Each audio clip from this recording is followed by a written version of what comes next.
Alrighty, welcome. Curse of Oak Island. Season 9 so far, live stream. 11 episodes have happened, and I'll get to those. First, I'm going to do a little history. Just reload my page here, make sure we're going. Yep, Season 9, no cap recap so far, live. Alrighty.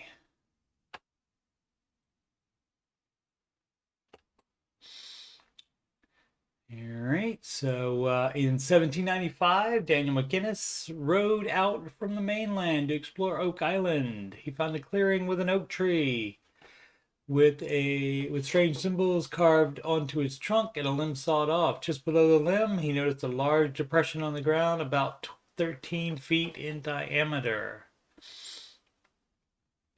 And this is, first I'm going to talk about the makeup of the money pit itself. It was a 13-foot depression, and with all the digging over the years, this actual location has been long lost.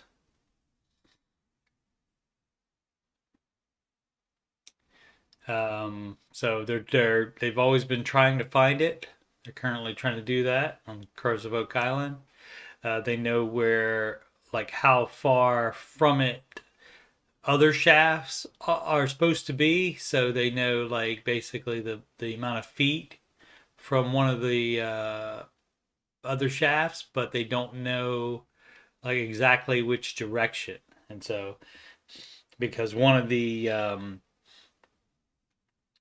diggers back in the day, Robert Dunfield, did a 100-foot wide hole, basically, and so that got rid of a bunch of stuff when he did that. So anyway, 13 feet depression in the ground. So Daniel McGinnis got some friends of his, supposedly, and they came back to the island the next day and dug, and then 2 feet down they found a layer of flagstones, and then every 10 foot, as you can see right here, oak logs. And then on the 30-foot level, in addition to the logs, there was charcoal found. 32 feet down is the high tide level, which it didn't flood until they got down lower. At 40, in addition to the oak logs, they found putty and sealant. At 50, they found beach stones on top of there. At 60, they found coconut fibers. And what's interesting about the coconut fibers, we'll also talk about them as being in the on the box drains in Smith's Cove, which feed the flood tunnel, which are the flood tunnels, basically. But the coconut fibers, why they were here, don't know. But on the box drains, they filter out sand and other debris from getting into those drains. And so again, once every 10 feet is a bunch of logs. There was a theory that a ship sank vertically, but that's not the case, because the aforementioned Robert Dunfield would have found it when he was doing his 100-foot wide across dig. He would have found evidence of that. And so the 90-foot level is an inscribed granite stone, and I have a picture of that for later. But basically, it had strange symbols on it, and it was decoded to say 40 feet below, 2 million pounds are buried.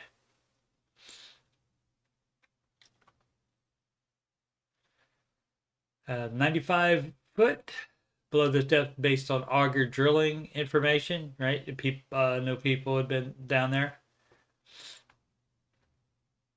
The oak platform at 98 instead of 95. I mean, every 10 feet instead of 90 to 100, there was one at 98. And then at 104, oak barrels, caster chests, oak platform. And 111 is when they hit the flood tunnel. At 122, another oak platform. 126, an iron platform, which they did drill through that. 131 through 150, no, 130 through 151 is blue clay. 150 feet down, a suspected flood tunnel to the south shore. So you got a double whammy there on the flood tunnel booby traps. And at 153 to 158, there's a void.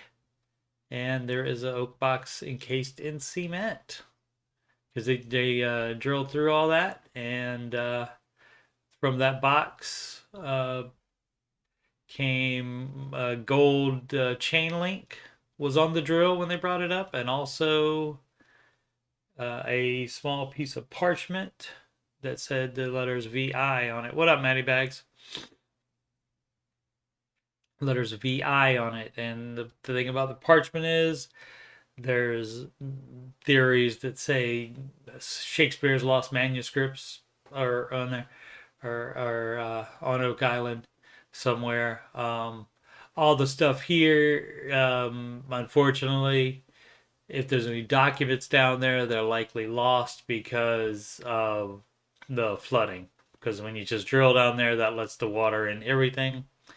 And apparently 160 to 171 is blue clay, and below that it's unknown. So, but that's the money pit. There's stuff in a whole bunch of other areas. But that was, again, 1795. And I have some pictures of stuff that was found over the 225 plus year history of the search. Daniel McGinnis kept digging with his friends to a level of about 30 feet, and then they couldn't continue. They had to give it up because they just didn't have the equipment. And so later they got together with other people. They formed companies. There's been multiple different companies formed to try to get to the bottom of what happened and get the treasure. But supposedly, well, I won't say supposedly, it's probably true. The McGinnis family visited the Curse of Oak Island war room more than once, I believe. But one time when they visited, they presented this gold cross, and they said Daniel McGinnis found this in the money pit early on, so like up higher. They didn't say exactly what level. Don't know if they know, but they said he got this out of there. And these are just some of the important finds. These are just the ones I thought of off the top of my head. Here's a recreation of that 90-foot stone and what it looked like.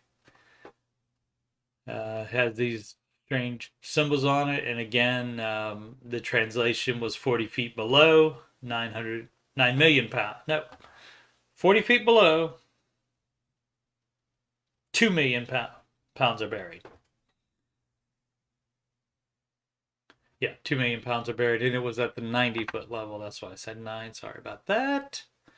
The box drains found in Smith's Cove, the Truro Company, in 1850. So that's 55 years after the money pit was discovered.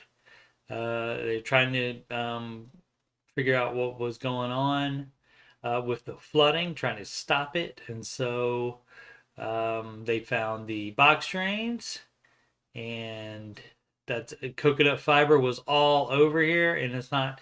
I read something in my research for this. I read something that somebody says, well, they had all over North America. They could get coconuts, so they had coconuts. They were plentiful, but like this entire beach was just full of it when they discovered it. So it's not just like one or two or even 1,000 coconuts. It's way, way more fiber from way, way more than that. And they're still finding that to this day. They found it when they excavated Smith's Cove. And this, you can see from the Curse of Oak Island a few years ago. They found remnants of this, but the Truro company used dynamite to try to block all this stuff up. So, and that was unsuccessful, of course. So it's like not in this pristine condition anymore. And this is just a representation. Another big find, Fred Nolan was a treasure hunter, and his house is right here on this side. The head of the elephant of Oak Island is right there. Just the shape of it's in an elephant, and this is the head of it. And it's just instead of being north, this is turned up slightly. Not even straight north, I don't think. Maybe though. Maybe the cross is due north. It's possible. So, but he found boulders at these locations, and the middle boulder had a face insignia on it, or like a visage of a face, basically carved to look like a face. And he found these near his property there. That's the swamp right there. Man-made. Another thing I don't have pictures of here, but we'll cover in when we get to the season 9 episodes. They found from the 1500s. They found a stone path, wharf here and back here, and a stone path that goes from here and then goes up here, as well as goes towards the money pit as well. And so we'll cover all that when we do the season 9 stuff.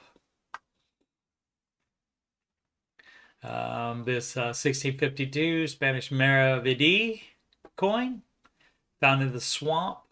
The Curse of Oak Island season 1 finale is when they found that. The diver was in. I mean, it was in the swamp, so it wasn't deep. He was in like 3 to 5 foot of water, but he was using underwater metal detector, and in certain areas, and came up with that. And that was made of copper.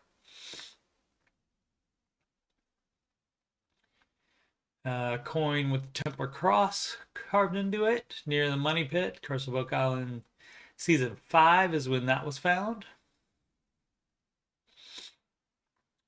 And these are the Smith's Cove finds. This is the when they blocked off the water here, and so they could drain this area and investigate it. This is when they found right there is the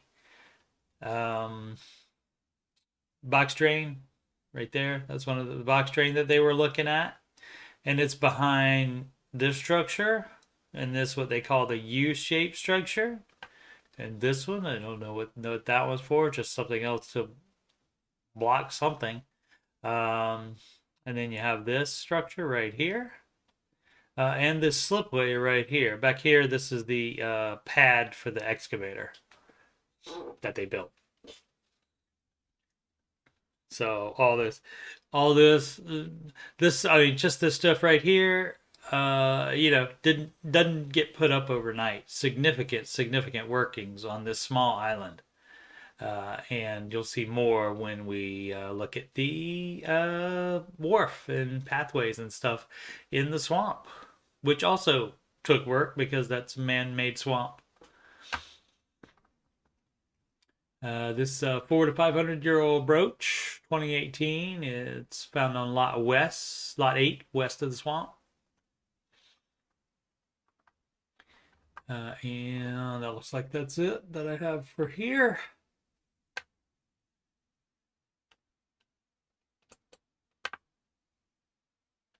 All right, so did that.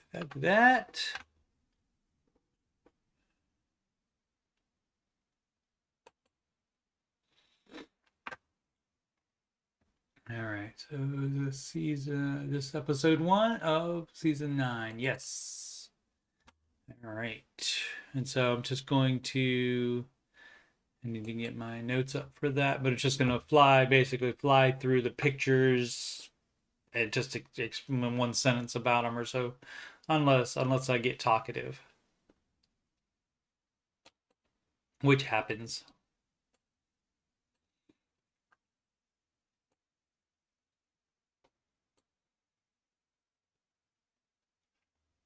All right, so that's the logo, of course.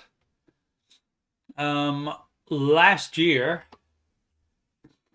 excuse me, at the season finale of 8, I'm trying to think of what he is. Dr. Ian Spooner. He is he's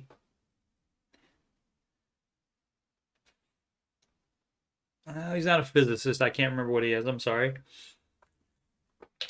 Again, in case you didn't know, I'm not an expert on this stuff by any means. I'm very interested in it, probably way more so than the average watcher of Curse of Oak Island. And I have seen every episode, and obviously I've done a little bit more research, but I do not know everything about it.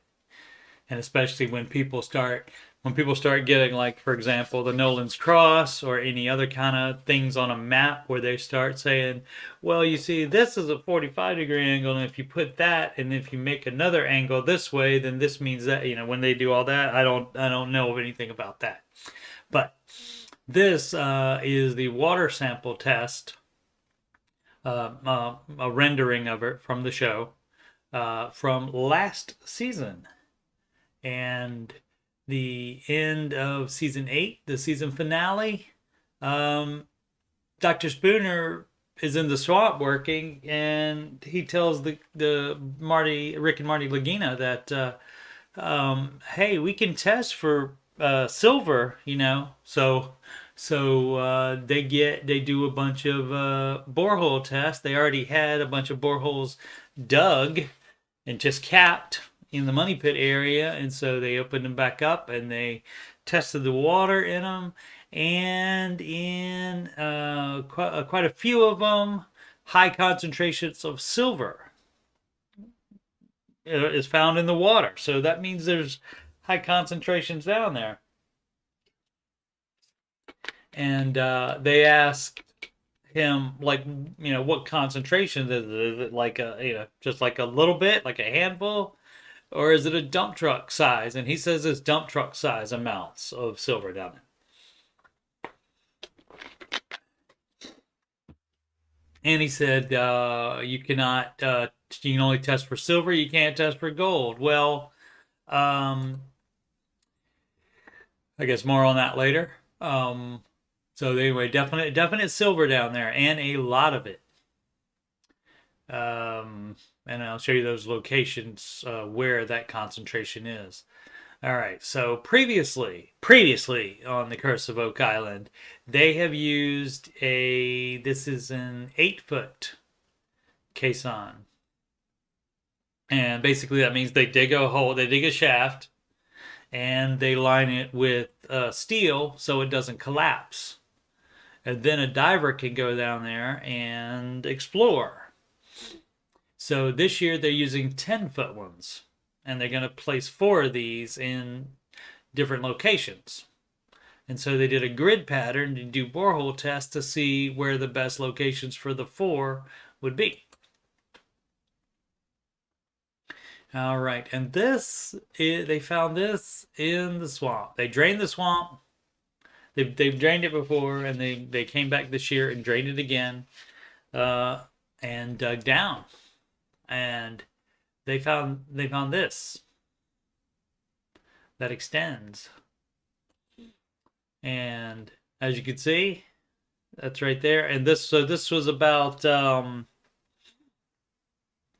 I believe there was more mud on top of this, and then also the 3 to 5 foot of water on top of this, but they cleared that out. And as you can see, they think this part might be a wharf, and that this part was open to the ocean, and that this was all just water. Like the ship could actually come in this far. There's a possible wharf that's back here as well. What up, Caxi? And that this wharf has a stone path that extends this way up back to here, where they found a pine tar kiln. And the pine tar you would use like to seal things from water. So they had that going on as well. But there's also a path that goes this way to the money pit. I have my notes from the show here. I haven't needed them so far. Also in the swamp, they found these from keg barrels. Bunch of wood from barrels they found. This anchor spike. That's where you would like put that into a rock, and then you put rope in it, and then you could haul things like up a hill, or like from like a boat, and up a hill. And you just pull it, either you or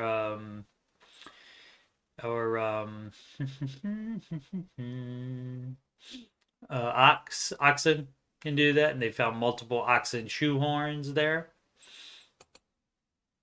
They found this trade weight.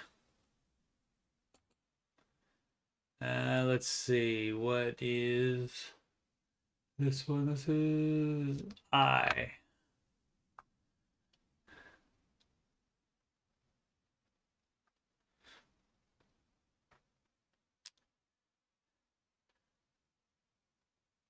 Oh yeah, okay. So this is where the government, because of all their findings, and they found just so much historical stuff.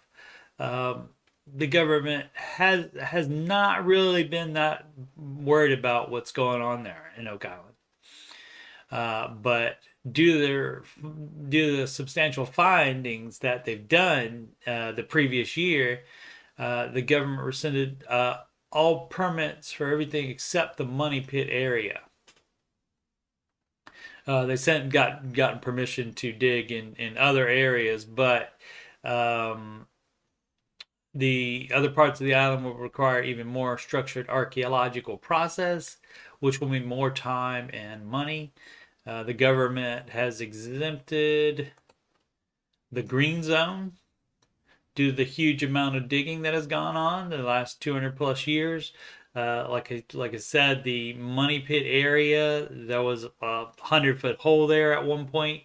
I think we're going down to 150 feet even. So basically all that's destroyed already. So they basically don't care about that.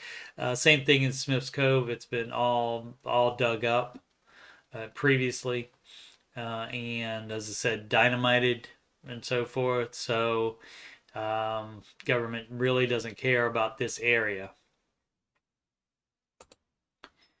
Yeah, and there's that 100-foot hole right there. Are the beginnings of it. And that was 1965, I think, Robert Dunfield.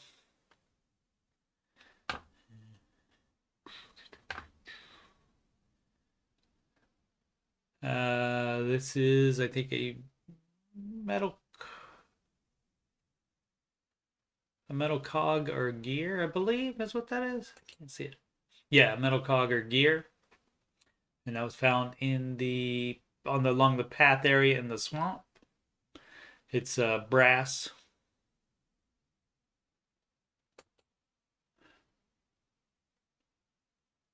You can see right there. The stone path, which goes right here.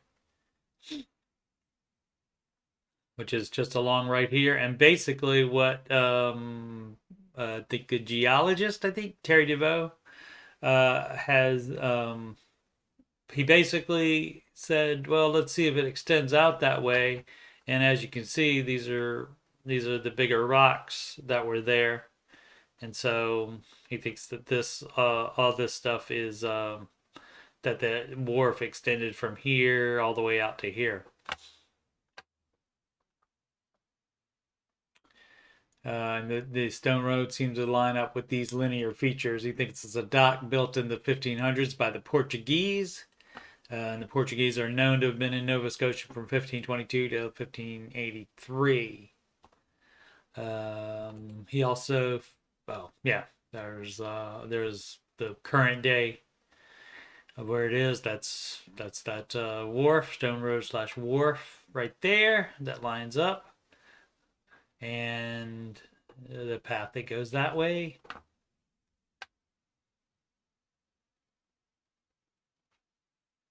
And this is the picture that he found. This is not turned the right way. It is turned north is this way. So this would be a path that comes from that swamp area over towards the money pit area.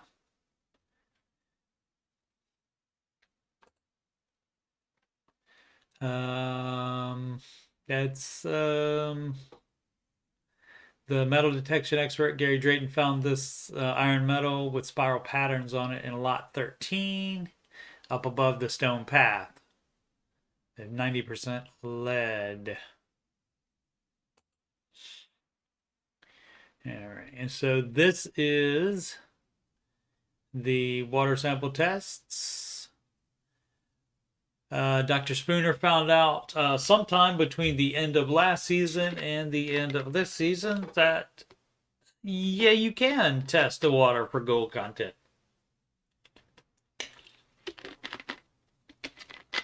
So this is a previous shaft they've dug called C4. And what happened in F4? Some of this stuff I remember, some I have to check my notes.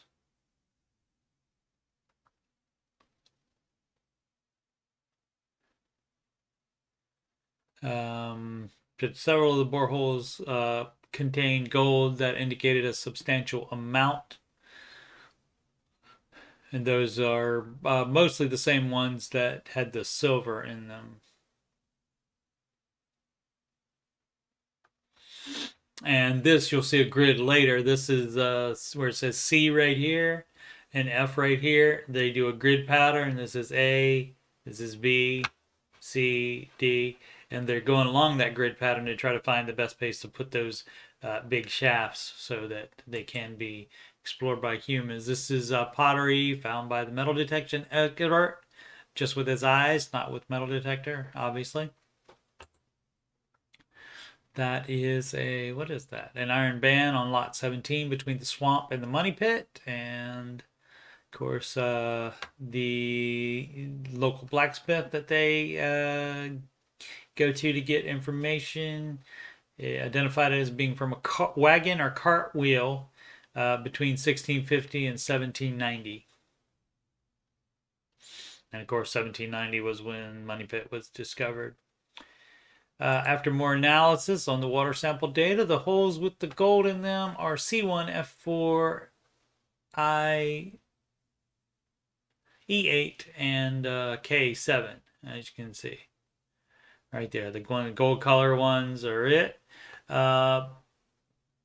This is the, and it is slightly over from the Dunfield dig location. So Dunfield did not disturb these areas.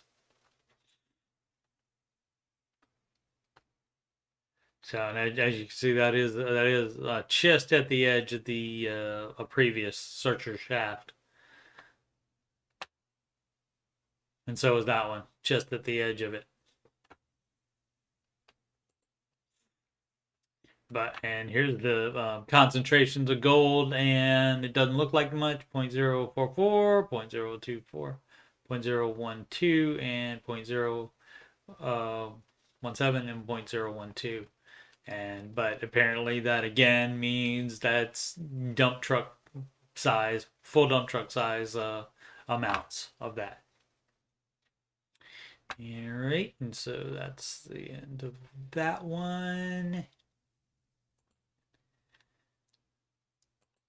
And that was episode 1. Go to season 9, episode 2. There's the island. As I said, that's why it looks like an elephant. And it's a good view of the swamp right there, where you can see that. And they think this was a road that was put in later, obviously, modern road. But they think this was open to the sea, and all this was open. And possibly even this whole area right here was open, and that there were actually 2 islands, and the ship just went in between them. Possible. All right, so they did the C1, and now this is D. Like I said, going across, it's A, B, C, D, and then 1, 2, 3, 4, like that. And so it's a grid pattern. And so what they're doing here is trying to find the best locations to put down those 4 10-foot steel shafts. And this machine basically turns them, like basically pushes down and turns it like that. And they have teeth on the bottom of it to go through the soil or whatever else is there. This is at the swamp, right? Let me see here. What is this? 5S. Nope. Gotta change my notes. Let's see. Episode 902. There it is. This is number 5.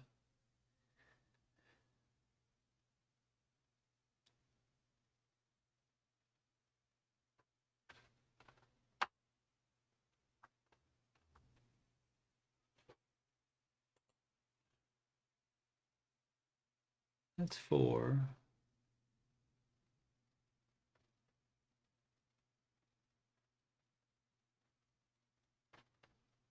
Oh, I opened the wrong document. There we go. There's 902. I just opened the wrong document. Okay. All right. So what are we looking for? 5, 1.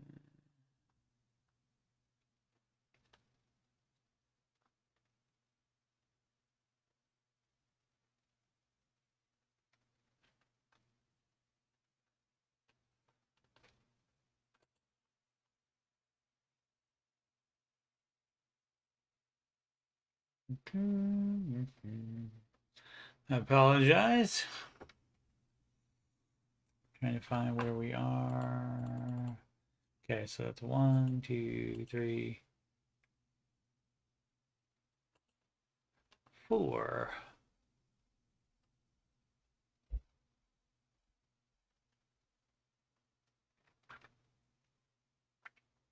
Oh, so this is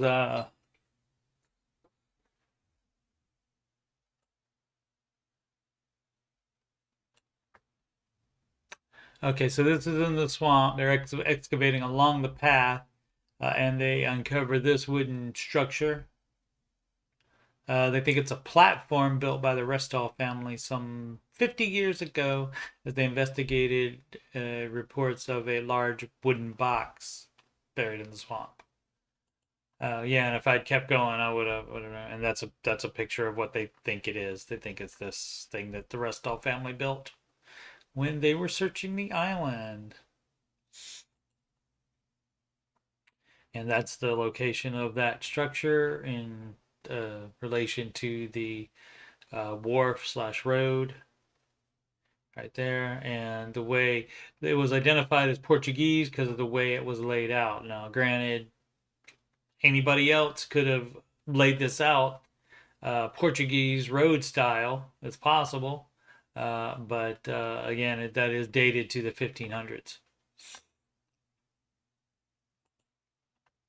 And this is what basically what the money pit looks like today.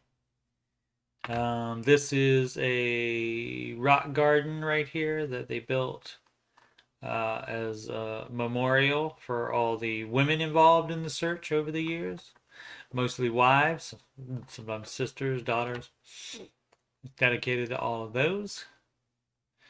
Um,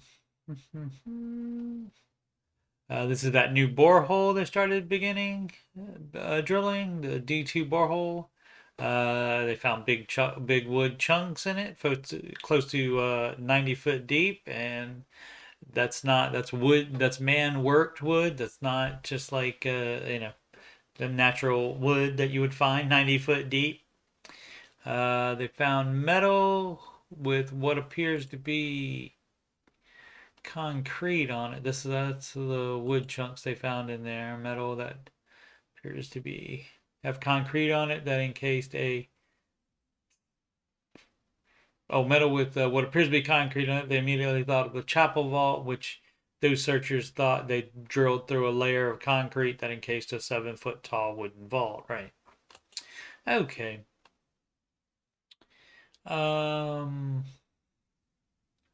This is metal from a wagon wheel.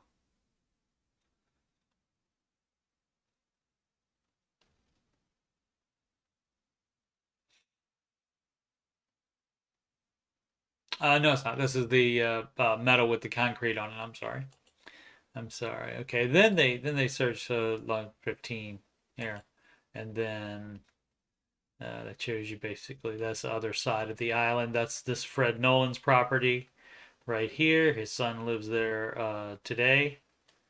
Um, and the cross is I don't know if that's it right there, and they clear that area out, but basically it's somewhere like right in here and right there. They did check around it and metal detected around it and stuff, but they didn't find any metal there. Okay. Oh, and there's a ox shoehorn right there, or ox shoe. Ox, like instead of a horseshoe, it's an ox shoe, and so they found plenty of those. And this is the aforementioned path from the swamp that wharf goes right here, goes up here, and back up to there, but it also branches off and goes straight across here to the money pit. And they were in lot 15 just then, and that's where he found the ox shoe. Okay, this metal with the concrete on it. Let's see.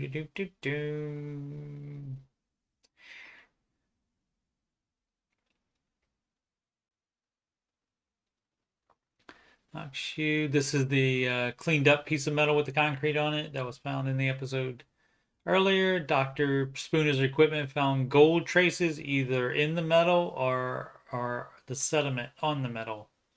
So there are gold traces on this that they found. Wood found in the swamp. Again, tons of different shaped wood.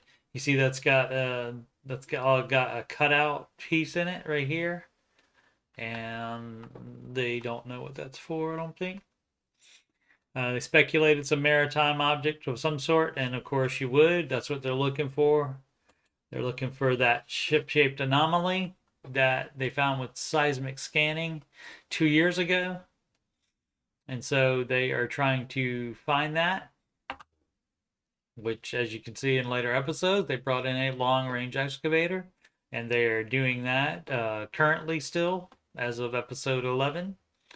And they are trying to see what this is. And so one of the theories is that they had a ship. This was all open. This was open so that a ship could actually float in there and like perhaps be unloaded or whatever. And then they burned the ship and destroyed the ship and purposely sank it. and then created the swamp on top of it to hide that and the path and everything else. Let's see. This is the wood. What is it?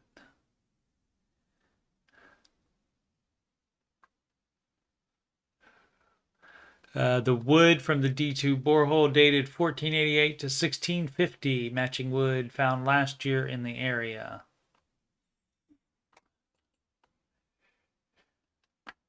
This lead cross, which I did not include in my major finds, but that is the major finds. It's a 14th century lead cross.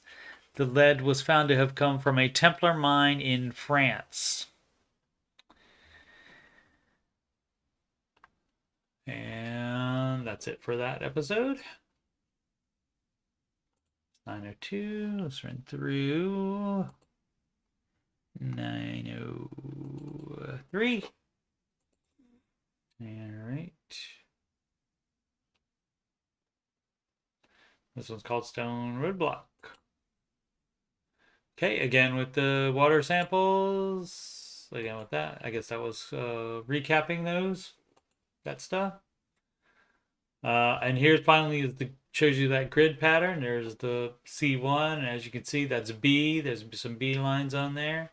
Later on, like the current episodes, they're working up in here in A13, and AB13 or two that they're working on up here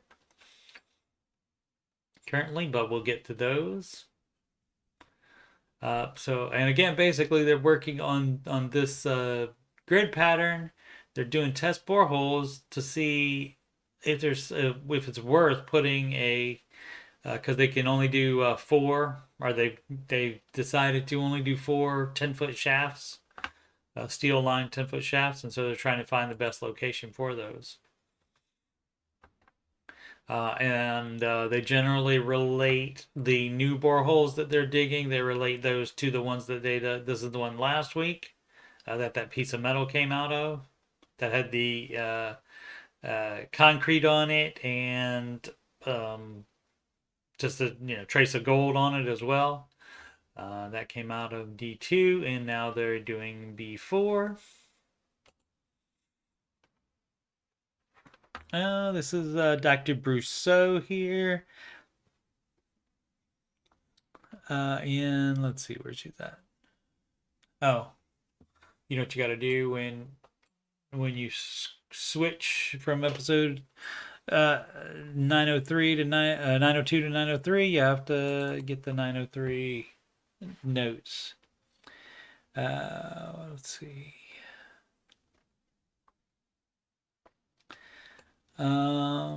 St. Mary's University in Halifax, Nova Scotia. They used a scanning electron microscope, which can magnify up to 200,000 times to reveal the exact chemical composition of an item being examined. The absence of manganese on this, that's the piece of metal they found in borehole D2, and that has the concrete on it and gold. Let's see. She said the absence of manganese in the iron dates it to pre-1840. The tech next found a small piece of pyrite or fool's gold on it as well.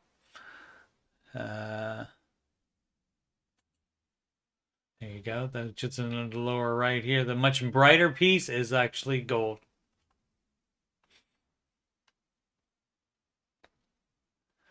Copper and silver are also present in that gold. So that's an alloy. That's a mixture. And the process of mixing gold with copper as well as silver has been used since the Middle Ages to create rose gold.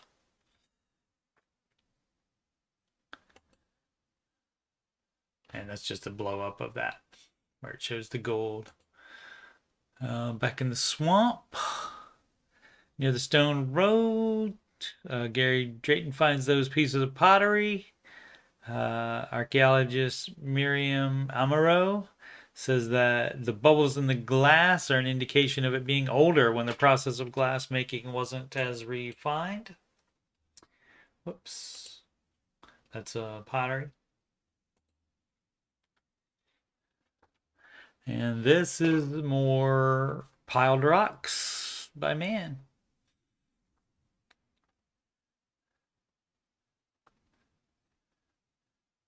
They're stacked 2.5 to 3 feet tall. They didn't mention a depth, but it looks like perhaps 5 feet under the surface of the mud of the now drained swamp.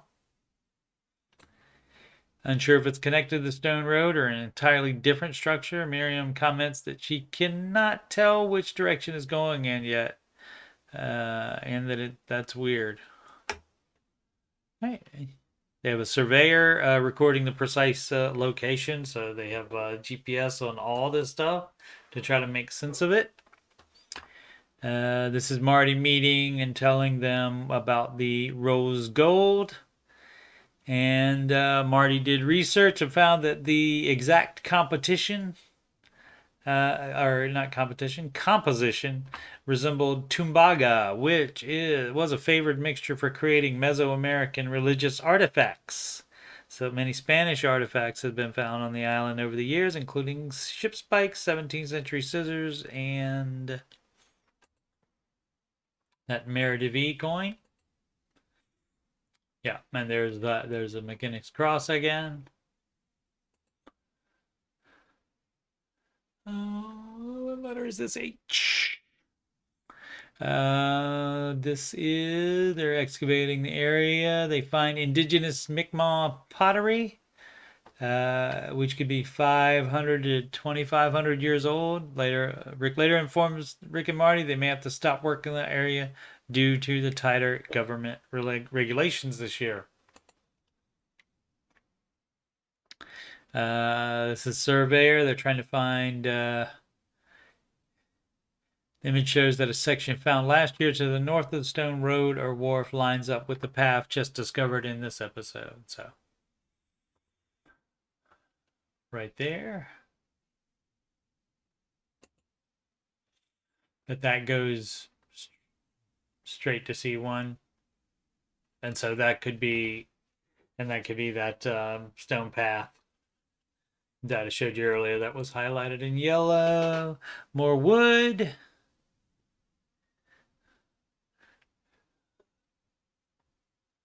Oh, yep, that's in the C1 cluster, not in the swamp. That's in the borehole drilling. And so wood, that looks like that. Tall splinter, that comes from man-made stuff. And what it's doing 90 foot down that means man was doing stuff down there. The particular saw cuts indicate that this would be part of a floor plank.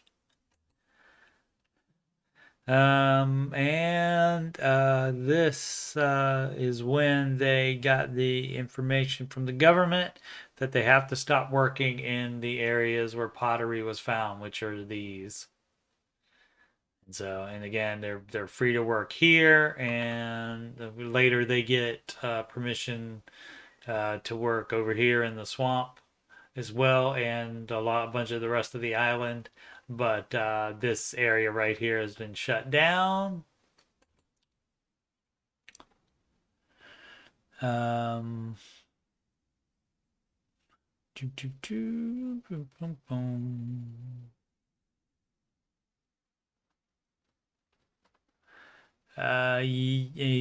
Marty says at that point they might as well concentrate on the green zone and forget about digging anywhere else because it would likely cause those areas to become red too, depending on what's found. So, and I think it's in the next episode where he decides to halt all archaeological work, and they just do digging themselves.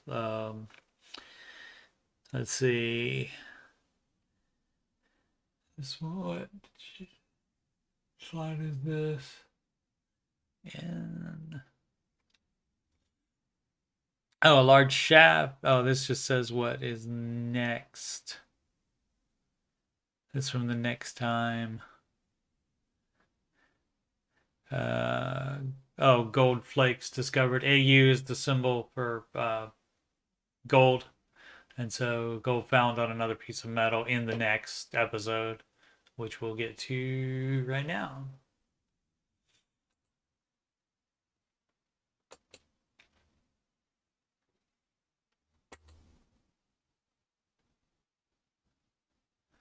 I 4, I'll try to speed up a little bit. Sorry for not being so fast with this. Let me get the right notes.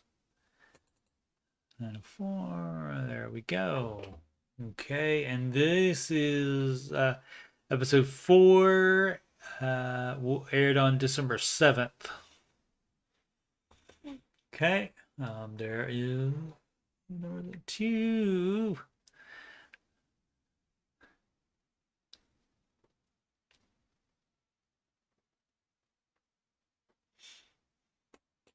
That's that warp in the swamp.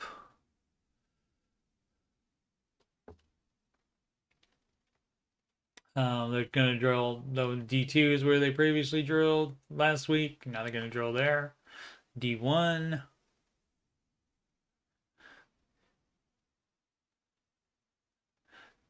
And so they again find wood. You can see the wood right there.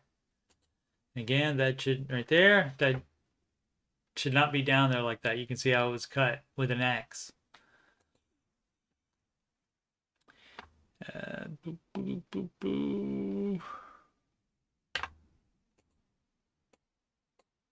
And clicked on the wrong one again.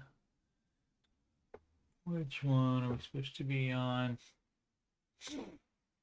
Again, I apologize. Not being more prepared. 904, okay.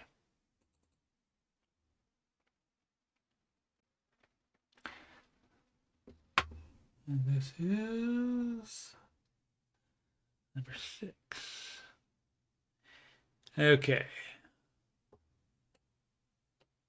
Oh, this is when they start in lot 18.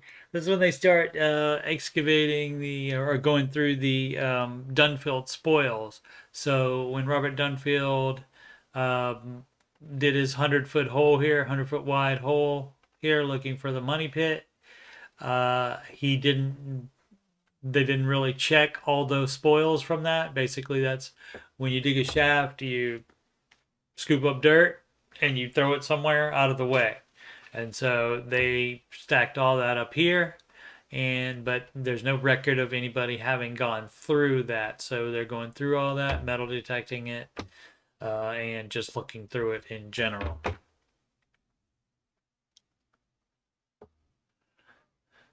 So again, this is that's the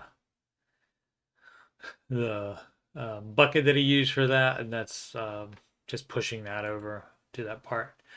Let's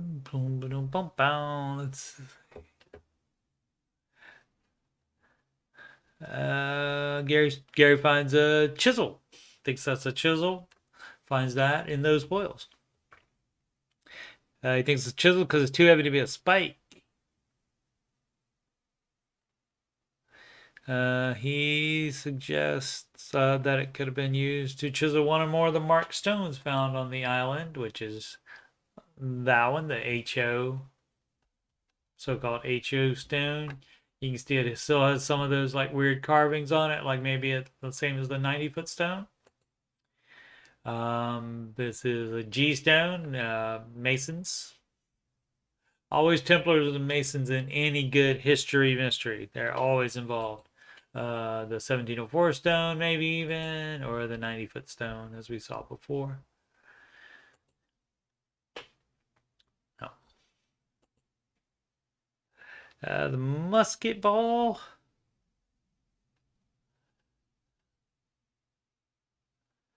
Gunstone, yeah. So they would put rounded stones inside a gun and shoot them before they did metal. And so basically, they would treat your gun as a small cannon. So they found a bunch of those on the island. Guess that G is a small piece of metal. and a core sample from that new borehole as well. And they continue to show you how far the new hole that they're digging is from the previous hole that they were digging. And one of those was found in that borehole, one of these. And one of them is the one that was found earlier. The one that's in worse shape probably, I think, is the newer find, and this one was the one that Gary found last year or 2 years ago. What is this? This is J.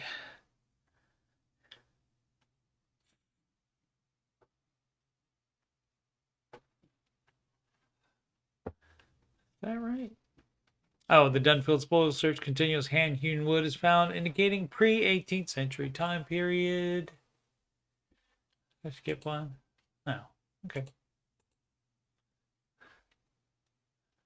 The cribbing spike. Those happen when you build shafts or tunnels. Used to connect two pieces of wood together. Dr. Brousseau travels to the war room to give the updates on these pieces of metal.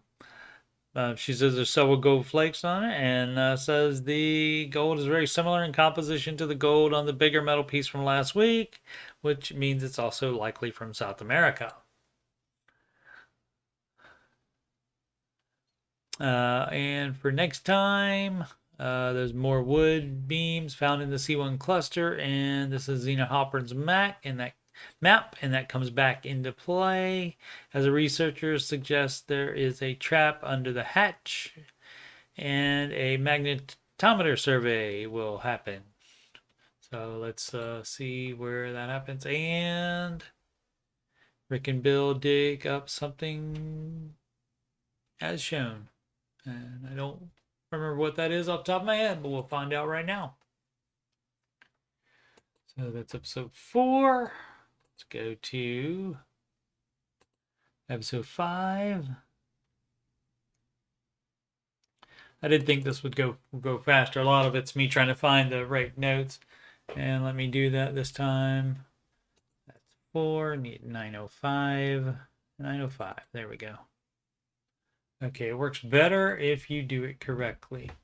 All right, a little bit different view of the island to start off the show. And this, of course, this is the money pit area right here. As you can see, that's the rock garden.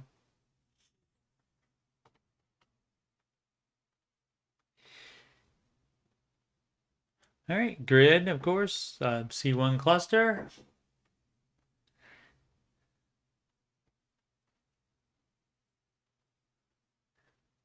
All right, and they have a big meeting right here with the drillers that they worked with in the past. 3 different drilling companies. He's a representative of one. She's a representative of another one. They're representatives of another one, and so they want to discuss that big dig that they're going to do. This is who's that? This is Daniel Blankenship.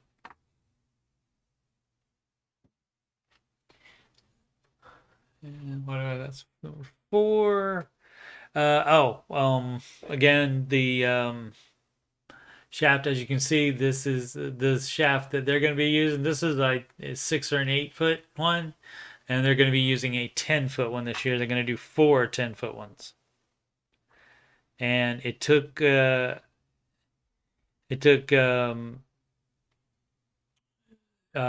Daniel Blankenship, Dan Blankenship, and his team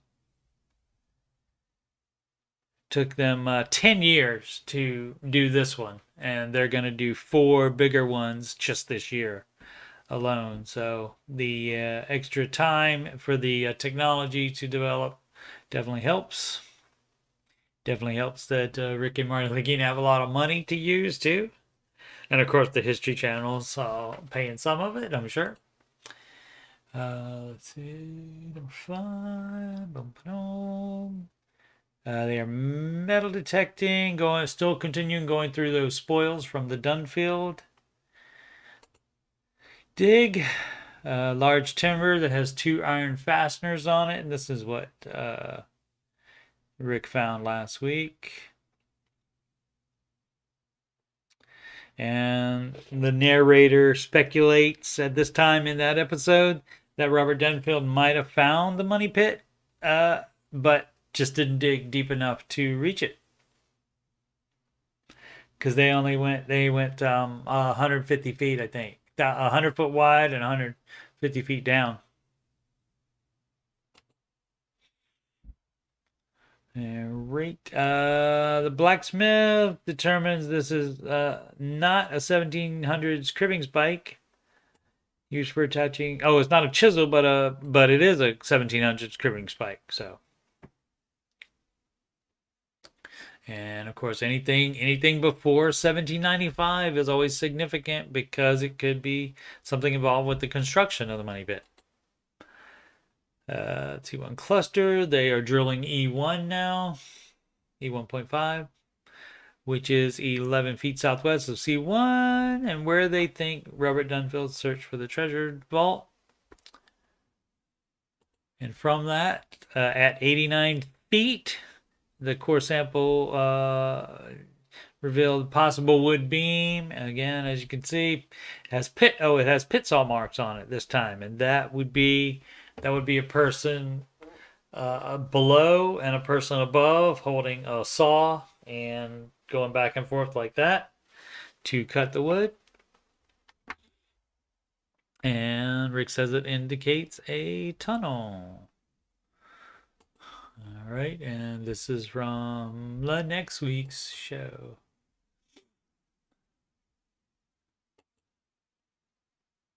No, it's not.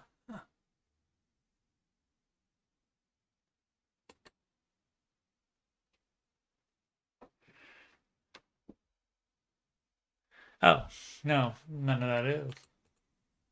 I thought we were done already. Okay.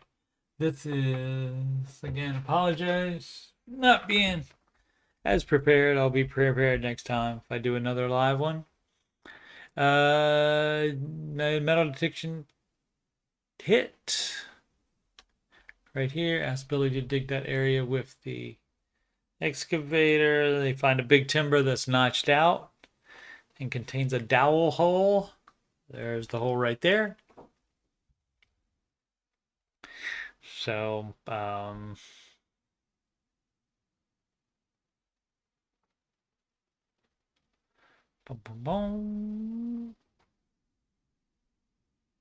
this timber obviously wasn't the metal detection hit. No metal on that. So they keep looking. They find a big spike. And Rick says, hopefully the spike and the timber together, that's hopefully indicative of a tunnel. In the war room, Rick and Marty meet with an Oak Island theorist that wrote Marty a letter telling him he thinks they are misinterpreting some of the Xena Halpern map.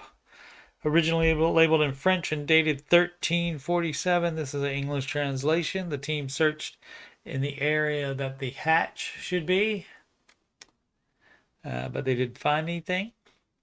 Nothing definitive. The theorist says he went back to the original French map and noticed that the leader lines are all have this little Z thing going on with them.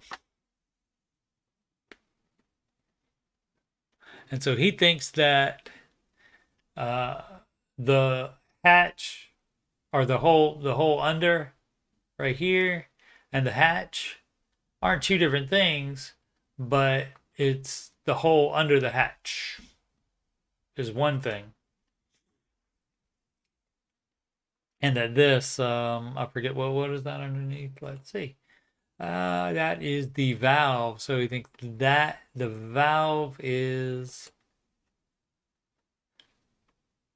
something different right there.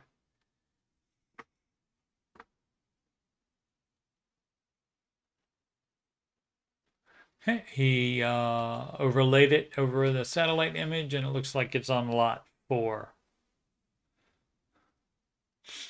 The specialists use radio waves and a magnetometer to survey There it is right there, lot 4.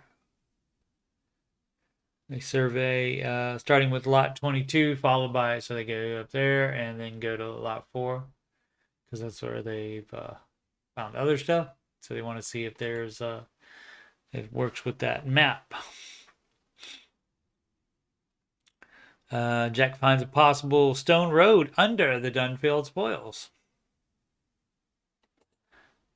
And there's that picture again, the 1931 overhead picture. Shows you those stones laid out in a straight line like that.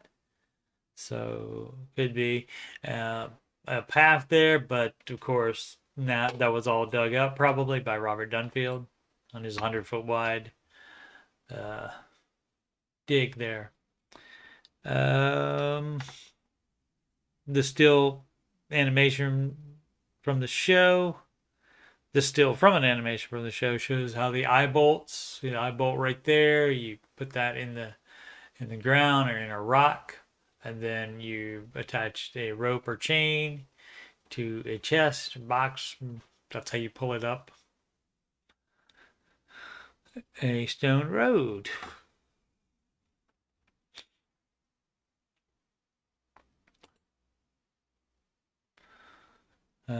Rick has ability to dig a trench, so Dr. Spooner can take a look. He said it's similar to the photograph. Magnetometer results are in. The pink and blue and pink areas are anomalies, if I could say that, anomalies. And so the one that they're looking for the hatch would be right there.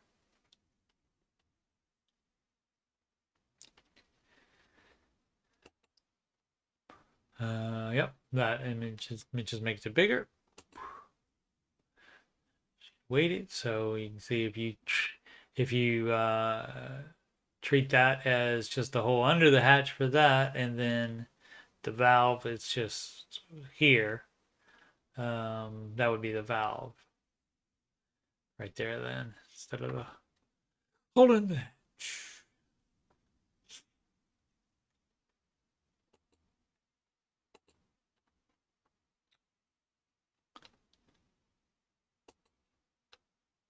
That it? Oh, I guess that's it. Which one is that?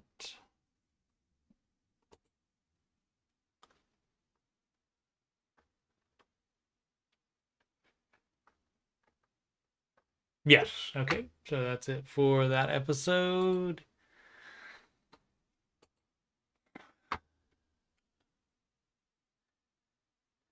So we're about halfway done with the season. Again, I'll try to get a little bit quicker.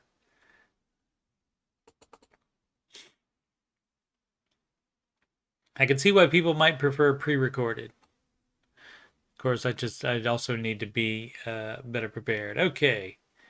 Where did we already do number 6?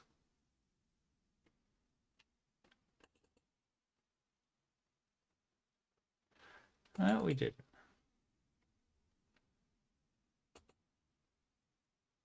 D1.5. Yep, okay, got the right notes. Again, they're trying to narrow down where to put the big caissons. They're only doing 4 of them, and they have all this big area to decide where to put them. More wood. So, definite tunnels and shafts down there, and being hand cut. They're not from like modern searchers since the invention of the drill, or power saw rather, I meant.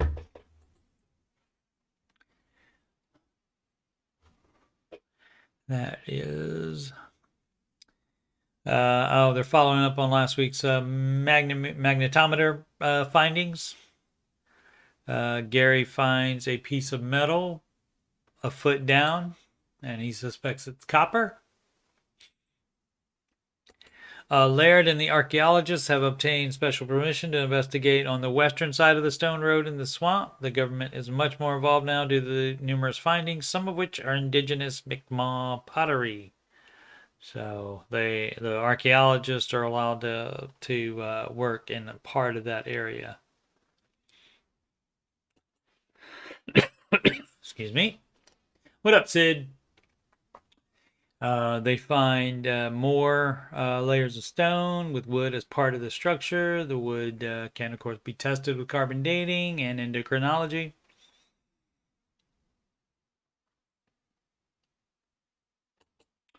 Miriam Evero confirms that the path does extend out into the ocean. That does happen, and I guess they just didn't notice, or they just covered it right up when they built this road. Weren't looking for it, probably.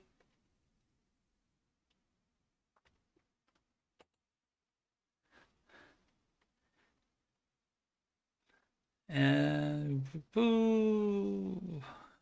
What number is that?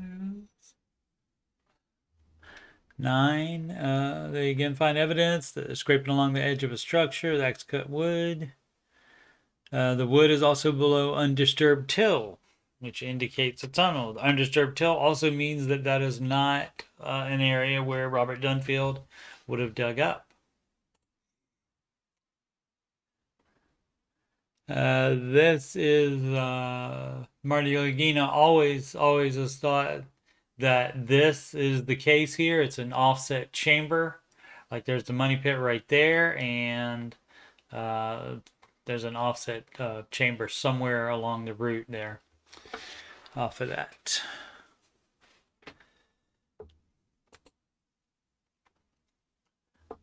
And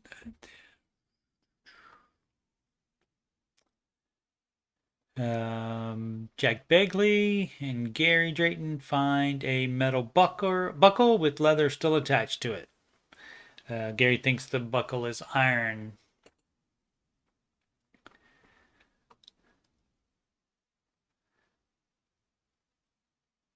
This is a button found. And they're going to do X-ray fluorescence on it. They have the ability to do that this year. Right in the archaeology trailer. And let's see, no AU. Oh yeah, there's a little bit of AU. AU is gold, and so there's a little bit on that. Yep, it has gold and silver in it. AG is silver, and I guess it belonged to a British officer. So got a lot of different nationalities that have been to that one little island. The wood, some of the wood has been endocrinologized. Carbon dating on it, 1474 to 1638. And that lines up with the wood from D2 that was tested 1488 to 1650. It means the root was there when the stones were put on top of it, and that the root would have been there at most 40 to 50 years before the construction. The dates are also the same period as some of the stakes they found. And that's that long range excavator. This is in the tease for the next week's episode. All right. Getting a little faster. That is 906. Need 907. Notes for 907. Could have had all of them open to begin with. I didn't want to have 8,000 tabs though. Let's see what we have. Again, Island. War Room.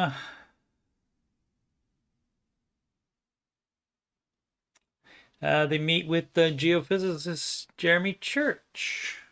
Is that 910? No, that's not the right one, is it? I said 7. I always do that. The way it is on Google Drive, it has the document name, and then the document under it is like so close to it, it looks like it's the same one. Okay, so yeah, so they meet in the war room to discuss what they're allowed to do now with the government being involved in it.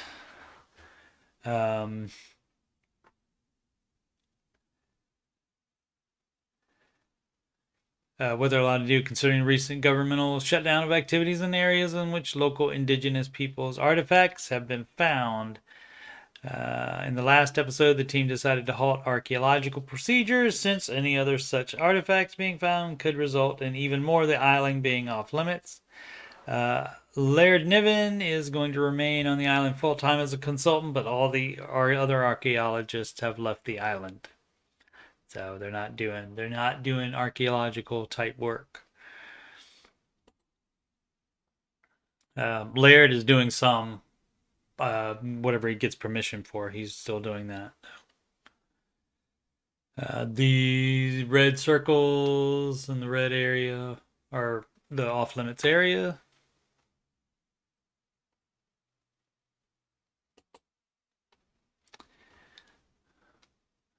That's Fred Nolan, and he always believed that the swamp was artificially created to hide the wreck of a Spanish galleon. Fred drained the swamp in 1969 and found several pieces of wood from sailing vessel, including ship's mast. And of course, they found the seismologists found this ship-shaped anomaly, and so that's what they are going to do now with that excavator that was on the last episode's group of pictures. Let's see, they are doing F2 now. Where would that be? That would be right there.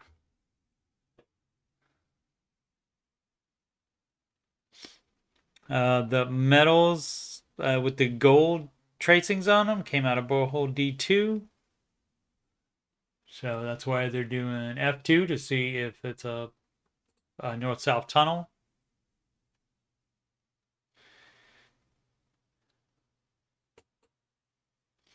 More woods brought up from there.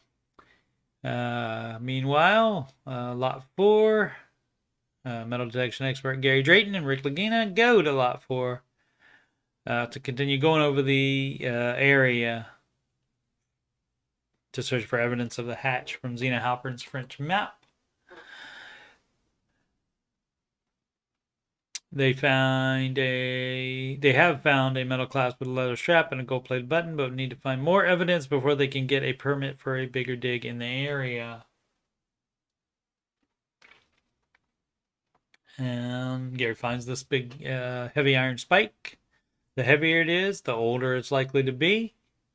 They'll have blacksmith Carmen Legg weigh in on that later. And they also find what Gary thinks is an adze, a digging tool that dates back to ancient Egypt. And that's basically a thing where like the wood would be on the floor or on the ground, and it would have like sharp edges on either side of it, and basically you would hold it and swing it back and forth like a clock pendulum, going like that, and you would knock the knots and stuff out of it and make it flat. It's an adze. ADZE is what that is. Right, and digging in the swamp with the new longer excavator, Billy brings up a tree stump, which they believe is an oak tree from 4 to 6 feet under organic growth. Oak trees cannot grow in water, so that gives more credence to the theory that this was once dry land, then at least 4 feet of organics on top of it, then water on top of that, creating an artificially made swamp. This is where they take it to Carmen Legg, and he identifies it as an adze. He has a thick, I don't know, I get Nova Scotian accent, I guess. Canadian, and so they often subtitle him. Yeah, to smooth the floor or deck.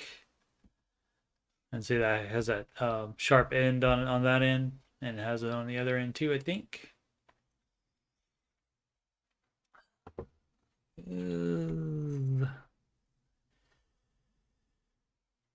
The square hole on that ads makes it older than the ads is used in the area. Carmen puts the date at around 1620 to 1740. So again, before the discovery of the money pit.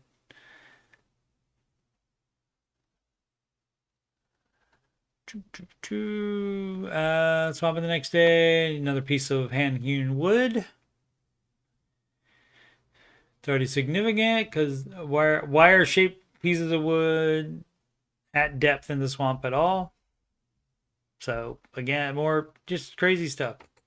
More and more crazy stuff all the time. This is the report on that metal button. It's copper tin alloy, arsenic content, which makes it much older than the button. What? Oh, the thin piece of metal. That's the thin piece of metal that found, not the button. Did I skip a...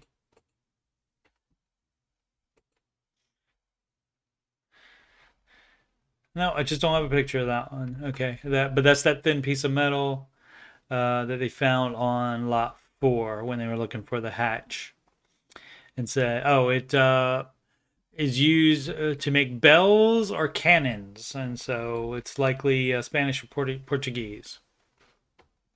And that is, sorry, I don't have another picture of it. Let's go back really quickly. Oh, skipped it.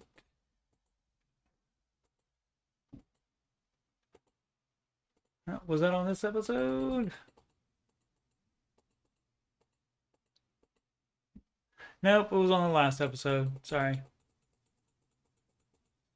Okay, but it was a really small, like that big piece of metal, but it was really thin. So this is just the testing on it. Yep, bells or cannons, Spanish or Portuguese. All right, and the Portuguese were one of the first to use cannons on ships. So got all kinds of, just tons and tons of circumstantial evidence. But there's tons of it. Alrighty, episode 8. Give the right notes. Click on the right one this time. There we go. Above the thing is the right one. Okay. This one, the December 21st episode, and it's episode 8. It's called Deeper Digs, Bigger Stakes. Do drilling DE 1.5. That's where it shows you in relationship to C1 on the grid. Metal fragments that have gold in them. These are previous finds in the area that they go over, and of course all this wood that they found in the different boreholes. There's no record of previous search activity in the area.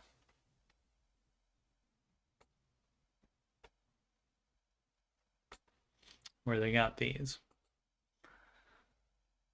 The core sample from 69 feet down. They find wood splinters, which would indicate it has grazed a beam. At the 83-foot level, it reveals stacked wood.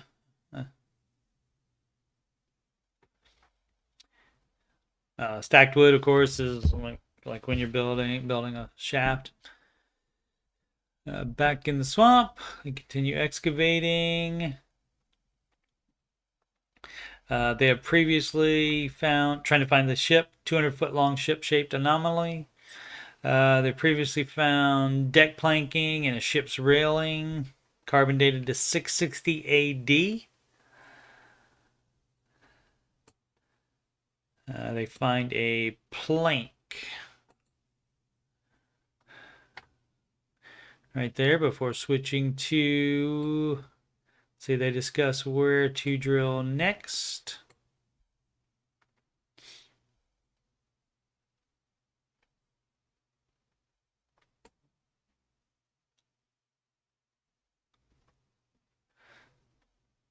And let's see, outside of the where to drill next, outside of the C1 cluster. In the summer of 1861, researchers drilled into what they thought was two treasure chests stacked up on top of one another, approximately 100 foot down in the original money pit. It's just a rendering of that. Oh, in an effort to avoid the flood tunnels, they drilled another shaft called Shaft 6, 18 feet to the west of the money pit. And then at 118 feet down, they turned that way to try to get up underneath it. But you think they avoided the water? They did not. So that they not only had this tunnel flood with water, but digging underneath it, they made this tunnel collapse. And so then that resulted in the content of both shafts falling and scattering across the debris field. I have that like that kind of. That's their rendering of it. And you hope that's all the gold and silver from there. So they decide to drill there. Back lots 22 and 4, following up on the Halpern map. Where previously they found that stuff. That's that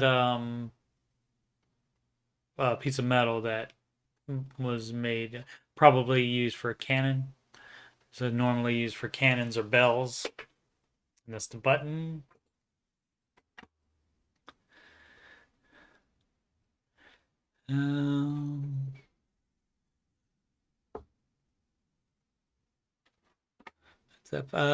Gary finds a chunk of lead, and they're going to test it to see if it matches up with the lead cross that they found Smith Cove 4 years ago, and a lead fragment found on Lot 21 3 years ago.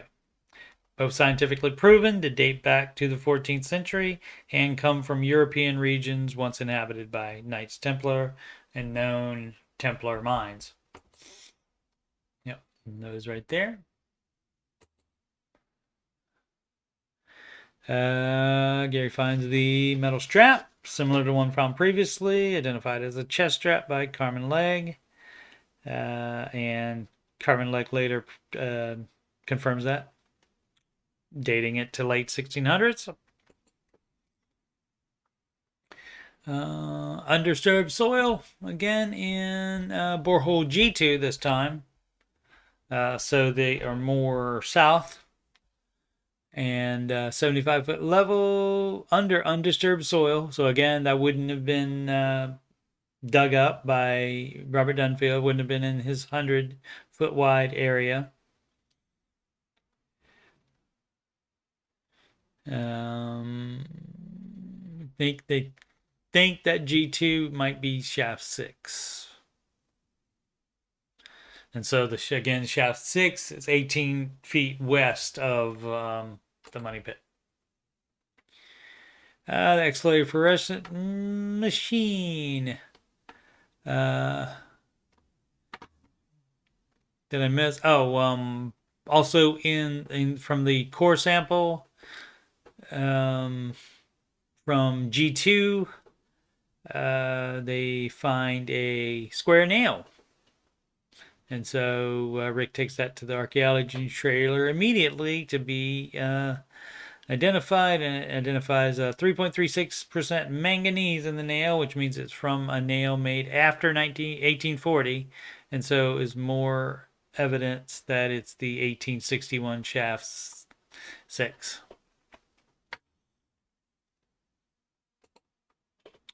Back in the swamp, they find large number of timber stakes 3 feet down just west of the wharf. They suspect they are survey stakes. Okay, that's 9:08. Time for 9:09.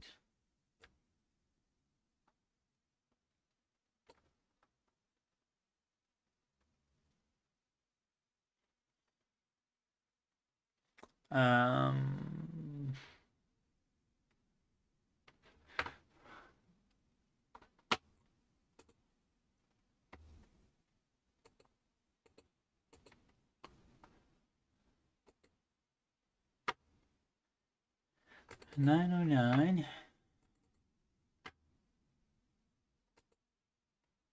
All right, digging HI4. And so when they have two letters in it, that means they're in the middle between H and I. And 1, 2, 3. Where is it? 4, 3, 2, 1. Is this one then? Oh, did they make a mistake? Because this is the 4 line right here. Huh.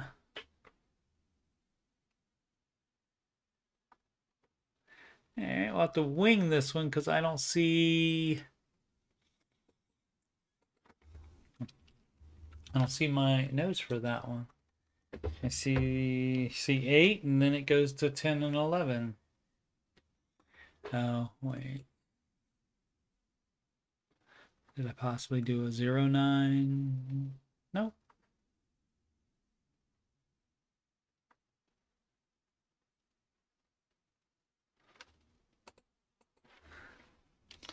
Maybe I didn't put it in my Oak Island folder. Apologize for the unprofessionalism. Let's see, what are we looking for? 908.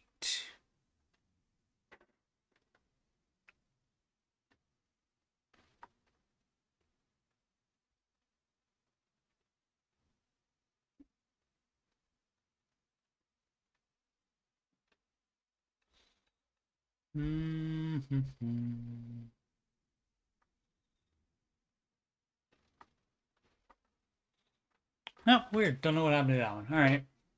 So we'll just wing it. Again, they recap the shaft 6. Went down and underneath, causing all this to collapse and all that to collapse after this tunnel filled with water as well. More wood. That's that long-range excavator that they're using to try to get that ship-shaped anomaly, which is, they're doing the whole area, but the ship-shaped anomaly, I believe, is like right here, I think. I believe. So, but they're doing the whole area. And that's the seismic test on it. Basically, they just put a bunch of small explosives down all over in a grid pattern, all over the island, is what they did. And they blow it up, and then based on the reverberation data, they can tell, yeah, so that's where it is, the war. This is the anomaly that they found and don't know what it is. 200 foot long. Could be a gallon. Could be that type of ship. And there's your wharf and the road and the path to the C1 cluster, the money pit. These are the gunstones.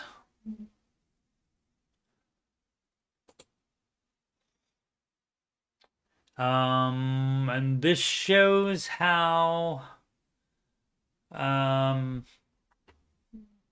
ships loaded for ships loaded for treasure would come from South America, and they would go up the Gulf Stream, because that would be fast. But then when they got into storms happening around here, they would turn left and go and hit Nova Scotia possibly for repairs and whatever else they needed to escape the storm. And this Xena Halpern's map again. I assume probably back in the lot 4 area. Another ox shoe. Now F.25-4. Okay. And that, I have no idea. Oh, that's I think that was some kind of plug where, because it has a bigger end on one end, and like you would put it in, like maybe to tie ropes on and you would plug that into a hole in another plank, and you would have like ropes on it, so perhaps part of a ship. And this comes up later. They do testing on it in, I think, the 11th episode, which is the last episode so far. And you can see it has that rope burn on it right there. So that's possibly the same thing. Like, I mean, if that was, you put that on the, could also be, you hang clothes on it maybe, but probably more than likely it's something that rope is wrapped around. Alrighty, and the seismologist put his data into new software, and he finds this square chamber with this little offset piece there. There's also a shaft going that way that might be a flood tunnel. And this is the next week's teaser. That's the last one of this, so let's get. I have to look like I'm trying to look up because I am looking up at a 43-inch TV I'm using as my monitor. All right, so at least this time we'll have the notes.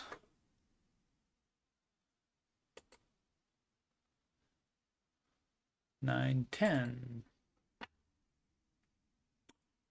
And this is the January 12th episode, so almost done here. How long have we done here? 2 o'clock? Hour 37. All right.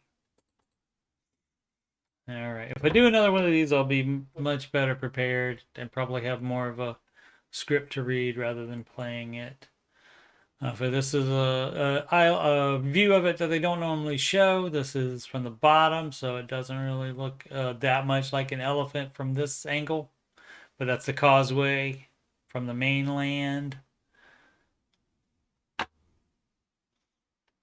And that's Fred Nolan's property right there, money pit right there, swamp right there. There's a geophysicist, as I said. And this is shaft 12 that was sunk by, who was it sunk by? I probably have that information. In 1894, Frederick Blair dug shaft 12, 30 feet east of the money pit. And so once you get all this data there, you might be able to find the exact location of the money pit if you can confirm that these are these shafts. 30 feet east of the money pit, in hope of intersecting the flood tunnel from Smith's Cove so that the water would flood that tunnel before it got to the money pit. That did not work either, though. That was 1894.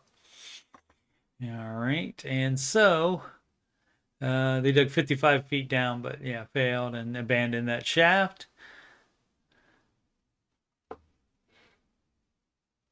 And that tunnel goes from shaft 12 through the C1 to that, to the right here in this area, or right here. I think it's right over here where that square chamber is. This is when they dug it. The original shaft, what did I say? 12, shaft 12. And so they missed intersecting the flood tunnel.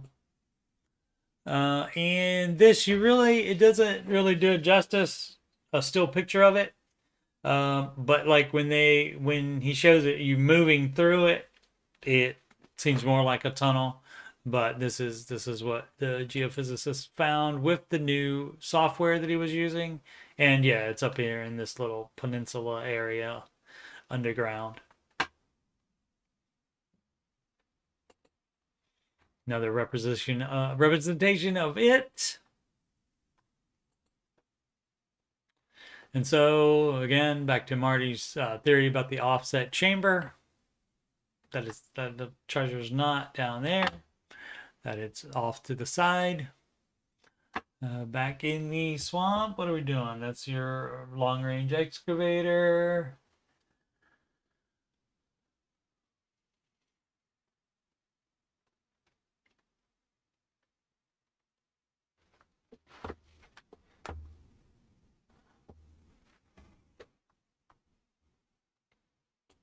Where's that? That one.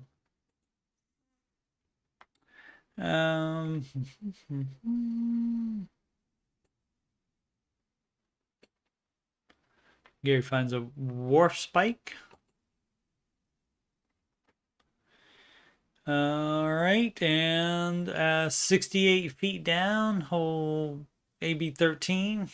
Again, this is far from the Dunfield dig, and so they think this might be AB13, might be shaft 6. Oh yeah, this is the water. So they dig down the 68 foot, and then the drill just goes zip. So it hits a void, and moments later, water begins streaming up from the drill rigging, and and it's like compressed or something. They do test it for natural gas there. I don't have any pictures of that, but they test it for natural gas to make sure that's not causing the water to shoot out like that. And that is just air, so there's no gas detected, so they keep going. Bubbly water keeps coming out of the drill pipe, and they remark that they haven't seen anything like that in any area on the island so far. Why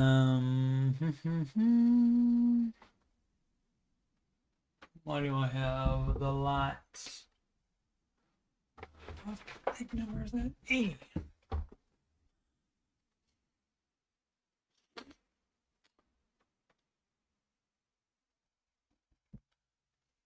Oh, and that's where the lot 32. Yeah, 32. And that's part of it is the swamp, and that's where they found ox shoes and the wharf spike that I was talking about, and this cargo bag seal.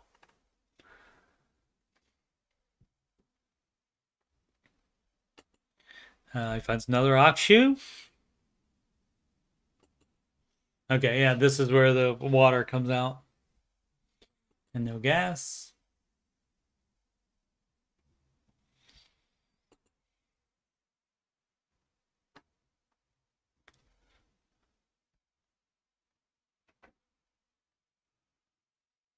Carmen Leg looks at that iron spike, and he says it's a rock stake that was used repeatedly.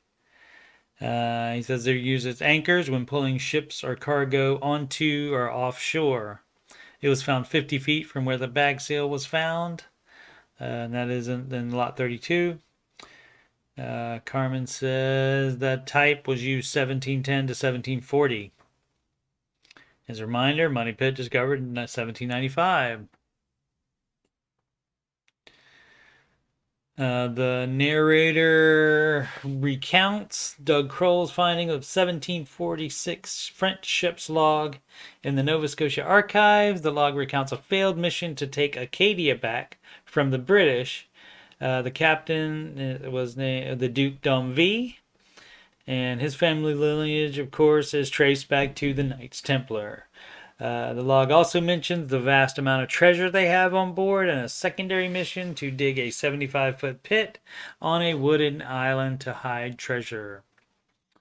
So maybe planning evidence in the past, so we would have no idea. More wood.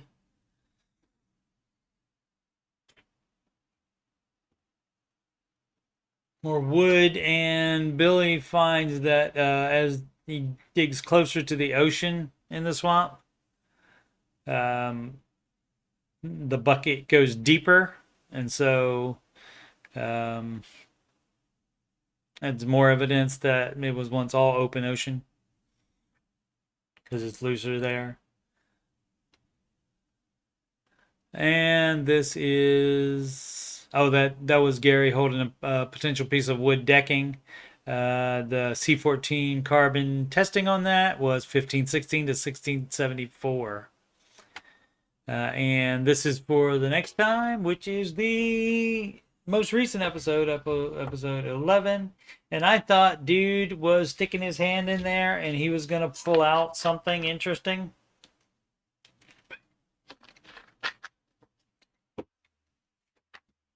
He just put his hand in to fill air that was coming out. So that was a letdown. Letdown on that one. All right. And so the last one. I do have the notes for that. I'm sure I have those notes somewhere because I certainly didn't recap that episode without any notes, so it is somewhere. All right, and that's this stream that's happening now. AB 13.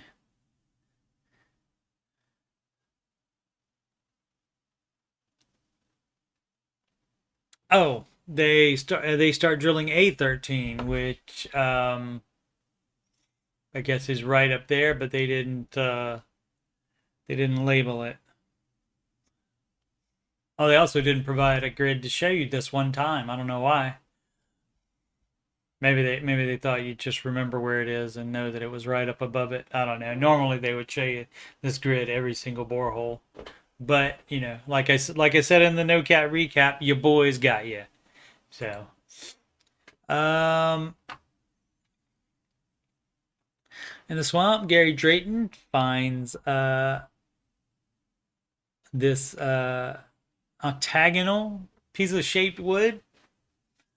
They find other thin pieces of wood, and they think those are oars or paddles. And that's him putting his hand in there to fill the air. So it was just air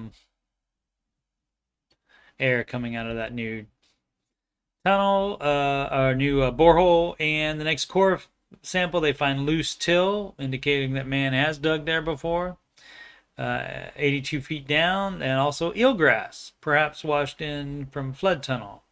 The Truro Company found coconut fiber and eelgrass all around the box drains at Smith Cove, acting as the filtration system to keep out sand and debris. And so they think that this is going to be a flood tunnel that they have intersected. And this is another possible oar paddle, and the other one looked basically the same as that one. And so they have a marine archaeologist come by, Dr. Lee Spence.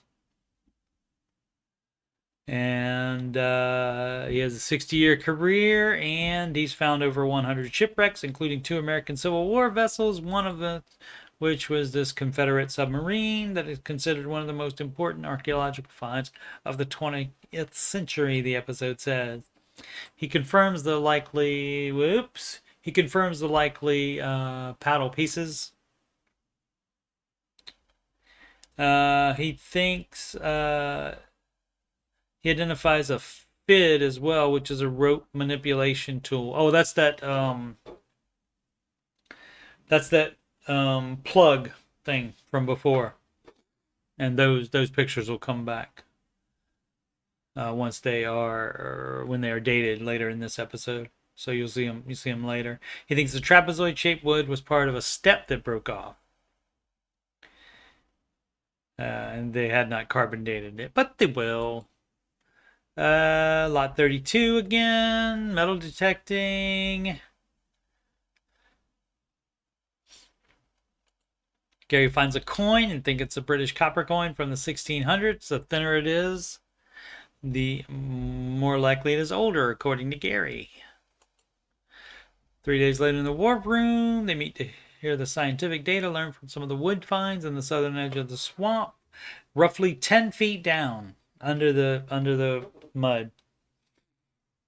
The trapezoidal piece is dated 1683 to 1735. And Doug Kroll, island researcher, thinks that it's one of these on a longboat, one of these pieces.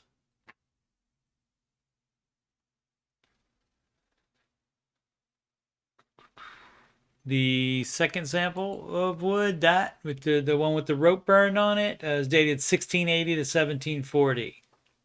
Oh, and that's it for that episode.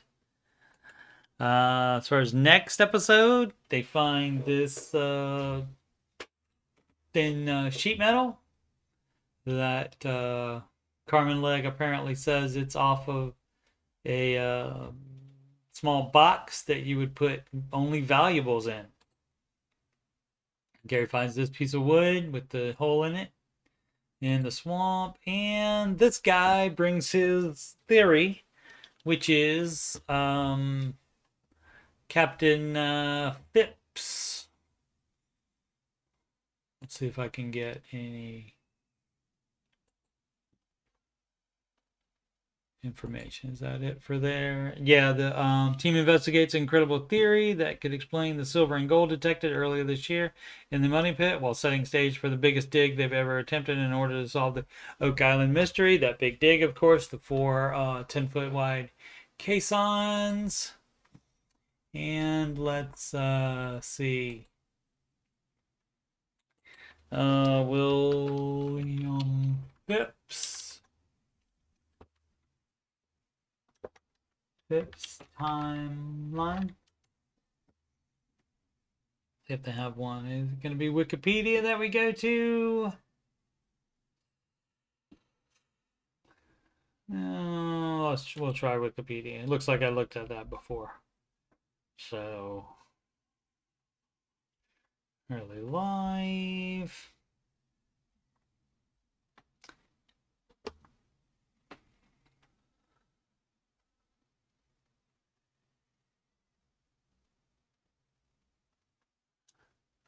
Basically, he was commissioned. Did I go past it? I bet I went past it. He was commissioned before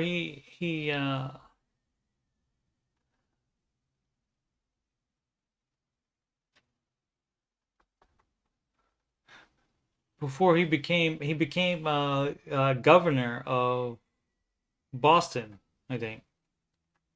Eventually.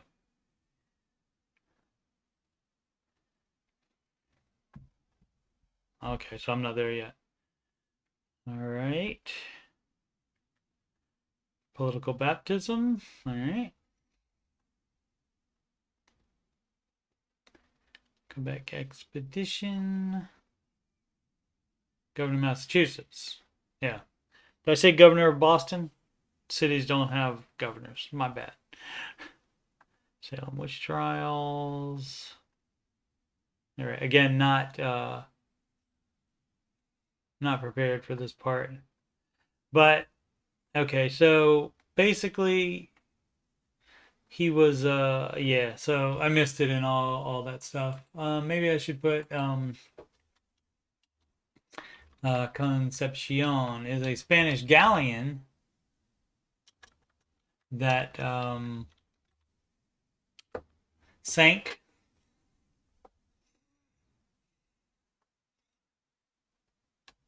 There we go.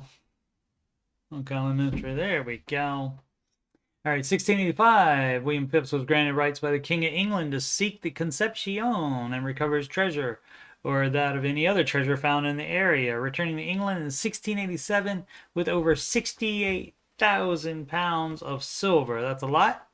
He was knighted for his efforts and returned to the wreck with additional ships, although little additional treasure was reported found. Those who applauded Phipps' activities during and subsequent to the period suggest that he had time and resources to construct the money pit in order to hide additional treasure, which had actually been recovered from the Concepcion.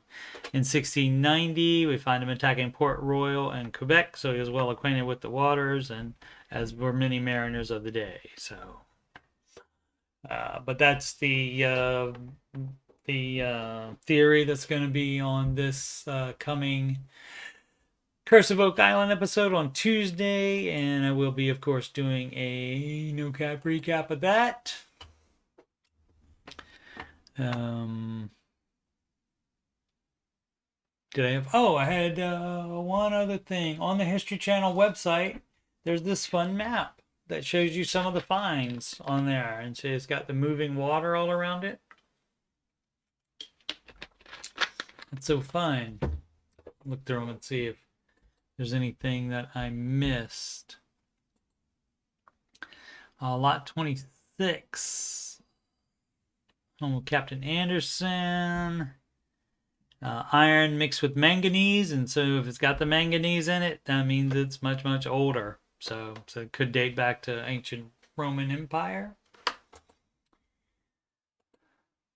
Lot 24.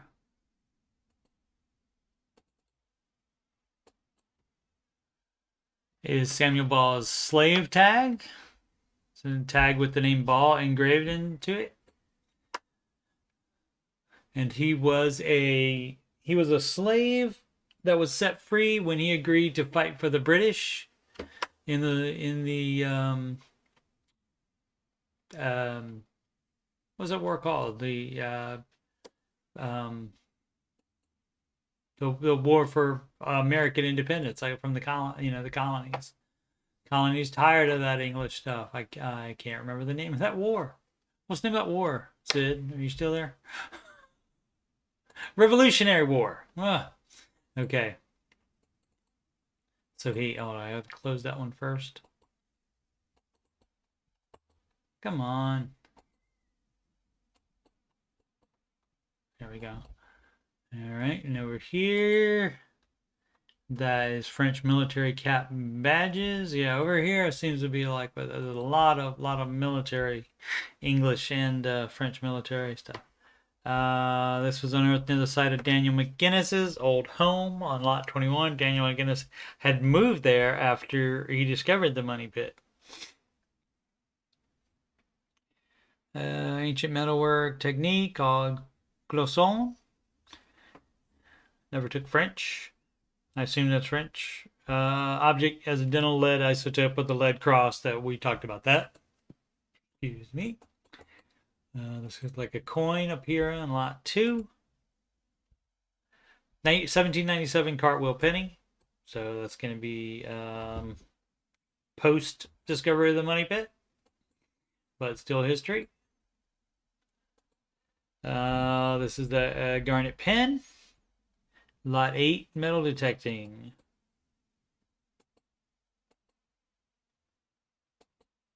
This is that gear. Oh, no. This is a keyhole. Decorative keyhole plate.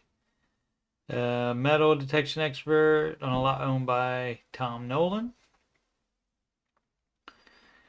Believe the treasure has been recovered in at least 11 shallow sites around Oak Island. Okay. Swamp. And this course not updated. Spanish galleon spike. And that Spanish Maravidi.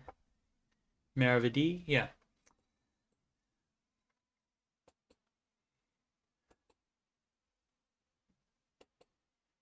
Gal 1, gold-plated button. That's a older borehole, like from 3. Come on, close. Okay, it doesn't seem to work the greatest. There we go. All right, bunch of stuff here. Parchment, yeah. Borehole H8. Yeah, they found a lot of stuff in H8. Parchment, they found human bones. One is European descent, and the other one is Middle Eastern descent. Leather bookbinding found in that borehole. Pearlware pottery. Purple wood.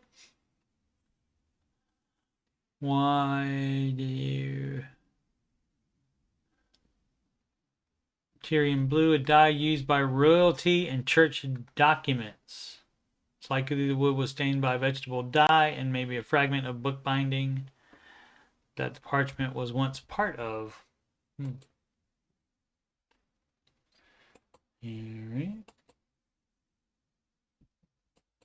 C1. They put a camera down in C1, and that's something. Divers could not find that. but they had way worse visibility than this. Way worser. And finally, in Smith's Cove, bunch of stuff. The coconut fiber, of course. 1620 to 1400 were the carbon datings on that. That lead cross from southern France, 1400s. The French drains.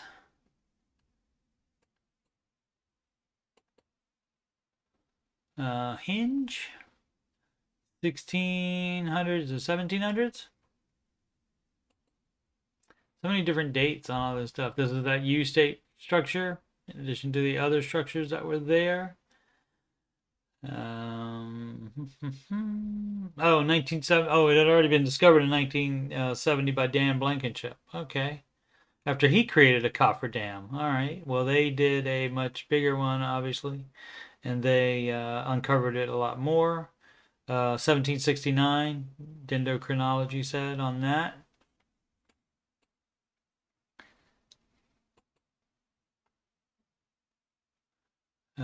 Beams date back to 1771, 2 decades before the first discovery of the money pit.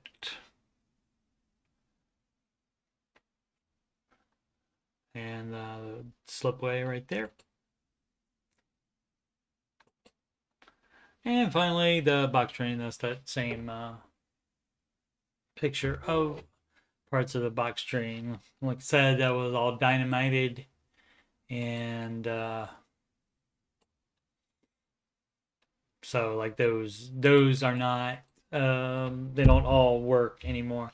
Apparently, though, water is still getting to the money pit somehow because it still continues to flood in that area.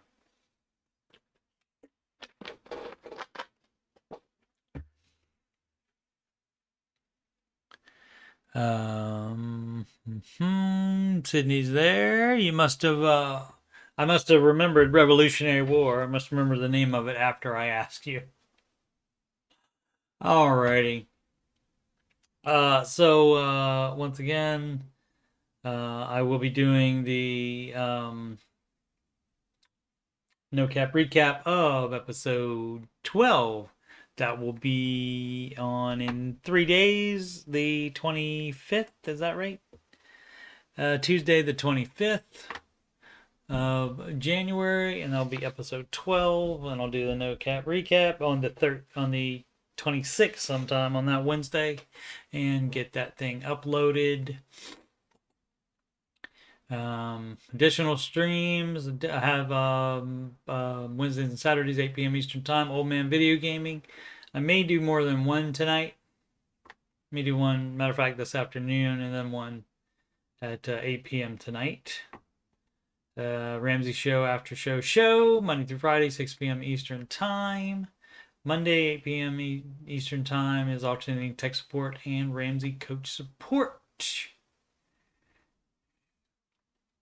You can schedule free financial coaching consultation with me at calendly.com/Coach Steve Money. This link right here will take you right there on my banner on my YouTube page. Email CoachSteveMoney@gmail.com for anything.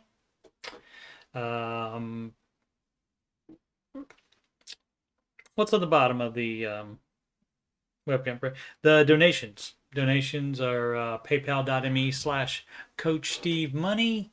Instagram is Coach Steve Money. I'll try to put more stuff on there. I did put that this live stream was happening. I don't have that many followers yet. I do need to start putting stuff on there more often so that people have a reason to follow it.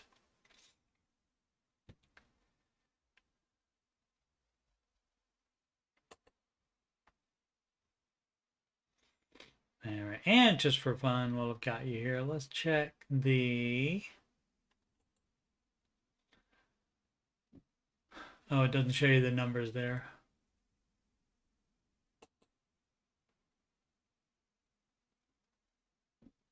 Just here. Episode 10, 1,100 views on that one 10 days ago. Some views on the Beyond Oak Island ones. I think I'll continue doing those though. 70 views on that one.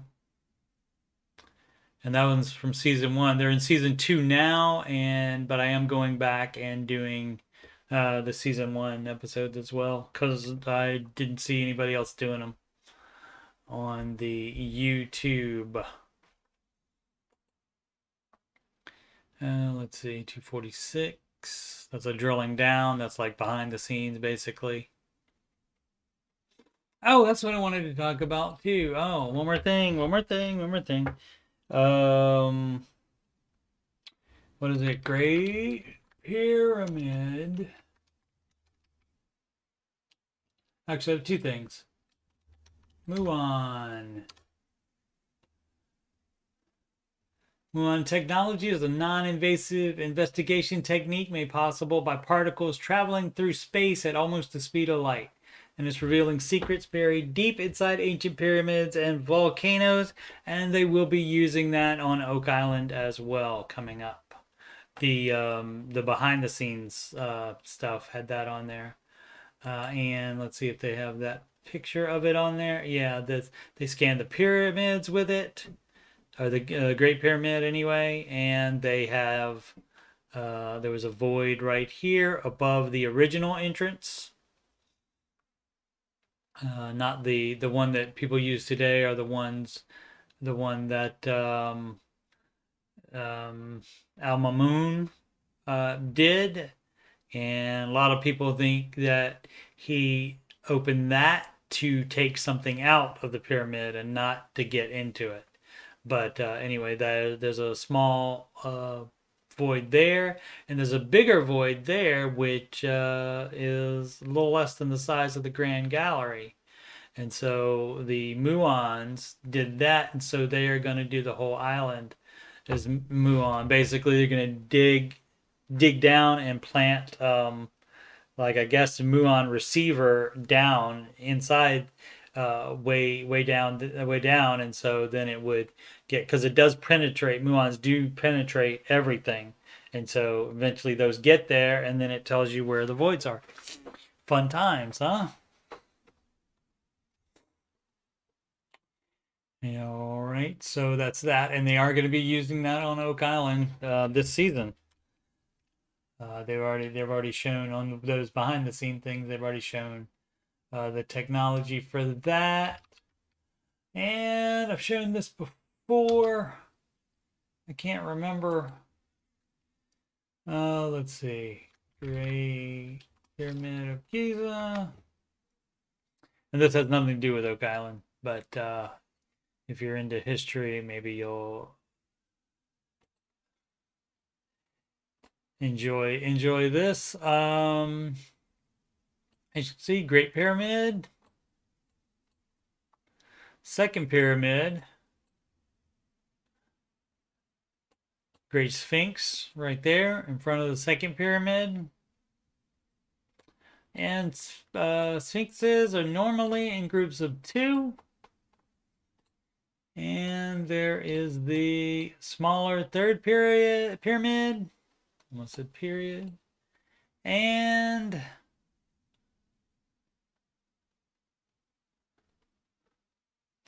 oh, where is it? A little higher.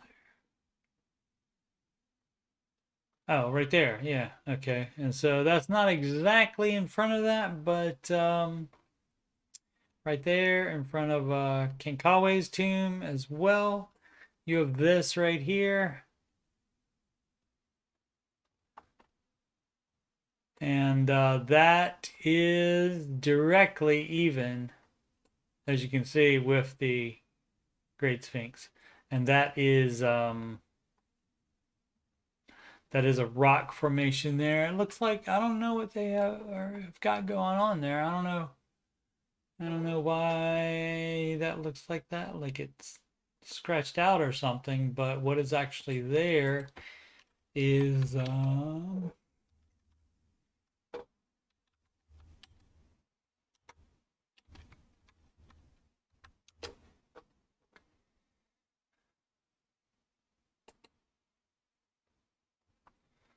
Come on, have pictures. They don't have pictures? Crazy. Oh, they got the video. But it's not. Okay, that doesn't help me. Let's do images. Yeah, this was a theory as well. This area right here. You can see that now why is that like that? Why is that built up like that? Why has that got so much sand on it? What's up going on with that? I would like to know that.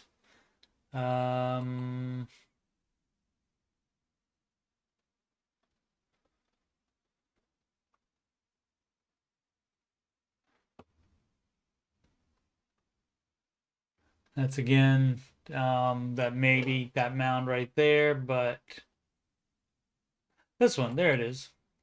So this is down in that area that I showed you. It looks like that.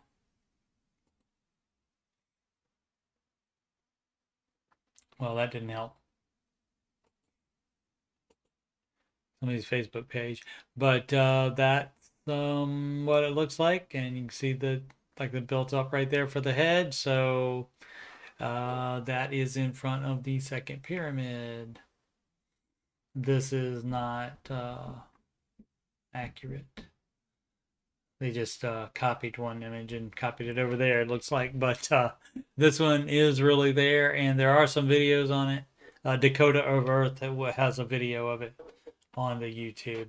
All right, I've been talking too long. I will see you guys later. I'll be video gaming at least one, probably 2 streams tonight. So probably a PC building simulator and a Rise of the Tomb Raider probably tonight. All right. That's how long have we been going here? Wow, 2 hours and 13 minutes. That's way too long. All right. Thanks, guys. Have a good evening, good rest of your weekend. And I'll see you. Thank you so much.